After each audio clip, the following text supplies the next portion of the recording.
লক্ষ রোহিঙ্গা 2017 সাল থেকে এই দেশের মধ্যে আছে। এখন পর্যন্ত 17 জন রোহিঙ্গাকে এই লেন্দুক দর্জির সরকার পাঠাতে পারে না। এই বড় বড় কথা বলে।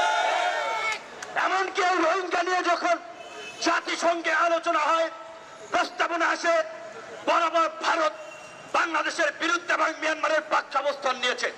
এমনকি এই সরকারের আরেক যে কিস্তিওয়ালা বন্ধু, গ্রামে কিস্তি দেয় না, এই যে চীন যে টাকা দিতেছে, কিস্তিওয়ালা বন্ধু বাংলাদেশকে দখল করার জন্য আরেক দখলদার, আরেক সাম্রাজ্যবাদী আধিপত্যবাদী শক্তি ঋণ দিয়ে বাংলাদেশকে ক্রাশ করার একটা পরিকল্পনা নিচ্ছে। শুধুমাত্র বাংলাদেশের আন্দোলন সংগ্রাম দিয়ে সরকার পতন সম্ভব নয়, আন্তর্জাতিক অনেক কিছু এর সাথে জড়িত। কিন্তু এটা সত্য, যদি আমরা জনগণ রাজপথে গণ অভ্যুত্থান ঘটাতে পারি, আন্তর্জাতিক শক্তি আমাদের সাথে